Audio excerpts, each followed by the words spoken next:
Yo, what's going on, guys? And Tristan Thompson is returning to Cleveland, which I love this. I really do like that they have him and everything. Shout out Adrian Wojnarowski of ESPN for breaking this news. But so what is this report? What's going on?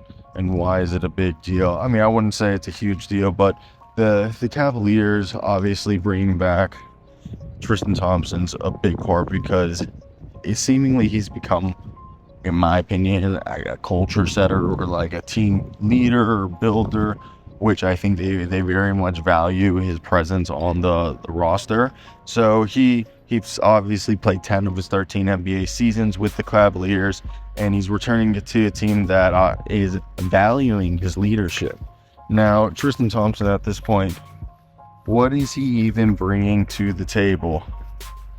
Well, Tristan Thompson last year, if you guys followed along, isn't the guy he used to. Also, on a side note, hit that like and subscribe button and let me hear your thoughts down below in the comment section. What do you guys expect the Cavaliers to do? And do you guys like the fact that Tristan Thompson's coming back? Now, what I wanted to ask was, for some reason, every time I think of Tristan Thompson, I think about this article where Tristan Thompson, I believe, was left-handed naturally, and going into his second or third season, he switched shooting hands and then became right-handed. Nobody ever talks about this. And he was supposed to go out the three-point range, and he was supposed to be a power forward, but he just became a center. I mean, it worked out for him, but like, I just want to say, I remember. But last year he played in 49 games, 11 minutes a night. He's a guy who averaged just under 4 points and 4 rebounds a game, basically 3 and 3 in those 11 minutes, while shooting 61% from the field, which was a career high, honestly, in efficiency. And he averaged out there a true shooting of 56%, while also being a guy who provided some presence in the board. Now, this season, he wasn't really, how would we put it? He didn't start any games, and before the All-Star break, he got some more run, but after the All-Star break, they didn't really play him, and especially when they got into the playoffs, he did become somewhat irrelevant, 8 minutes a night. He's not going to be a playoff performer anymore, even though he isn't necessarily that old. But I just think, again, a veteran minimum contract's a league subsidized contract, so they're losing nothing by bringing Tristan Thompson in, who's still, if you need him to play, he's still a decent rebounder on both sides. He can finish with either hand. He's not really a rim protector, but he's a body. He can run the pick and roll, set screens. And at this point, being 33, 34, he's 30. He's 33. 33. Good for him. Good for him. Now let's talk about the depth chart for the Cavaliers. And I think the biggest thing is when you look at this, do the Cavaliers truly care to go three guys deep? Like the last 3 years, I feel like they've just ran Evan Mobley and Jared Allen, and outside of those two, it's not mattered who's the third center, as whenever Jared Allen goes off the floor, they just put Evan Mobley at center, or if Evan Mobley goes off the floor, they just play Jared Allen and whoever else they see fit. For me, it makes sense. And like, why wouldn't they? Because at this point, it's Jared Allen, Evan Mobley, and Tristan Thompson as their front court. Ignore that Jalen Tyson on this thing was listed as the center. He's not.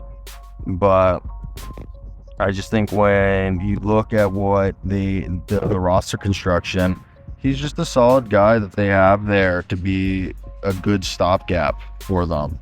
It's a win-win situation, ladies and gentlemen. So I want to hear your guys' opinions in the comment section. What do you guys expect? Well, yeah. And that's another thing, is that like, this is a team that has championship aspiration. So for them, the idea of doing anything other than being able to go out and compete for a championship is a disappointment. You have a championship player, regardless if you like Tristan Thompson or not, but I think he is somebody that at the end of the day is going to be impactful for this team. And it's especially with Donovan Mitchell being locked up, I interviewed George Niang last year, and I asked him, I'm like, oh, like, I don't know what I said, but I basically alluded to like the Cavaliers not being contenders, and they're like, no, like our goal is like to win a championship. And I felt stupid because like every team that isn't rebuilding goal is to win a. I mean, even rebuilding teams' goal is to ultimately win a championship.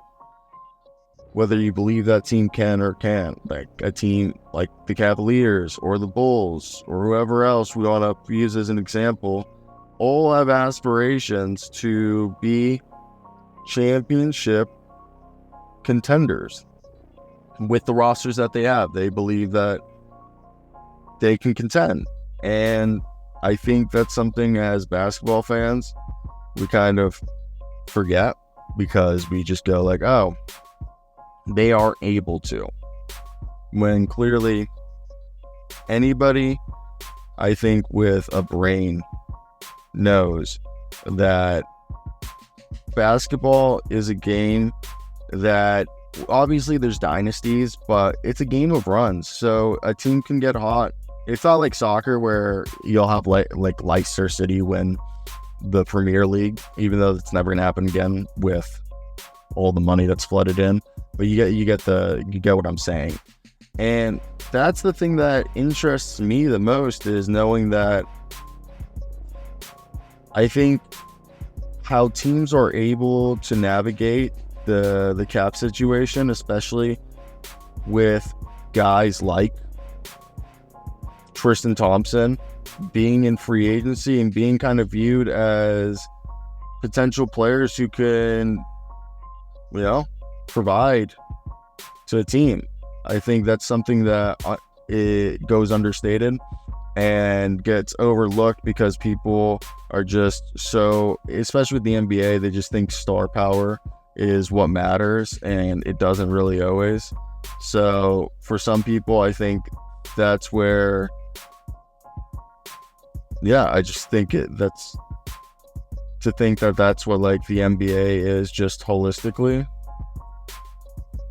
is just kind of dumb in my opinion. But I am excited to hear your guys' opinions in the comment section. What do you guys think? Do you guys like the Tristan Thompson being signed? That's basically going to be it for me today. I hope you guys did enjoy. Like, comment, subscribe, do all that good jazz. If there's anything else you wanted to hear, let me know. And I think that's basically all I have. I feel like I've taken enough of your guys' time, so if you guys had anything else you wanted to hear me talk about, let me know. But that's it. Goodbye.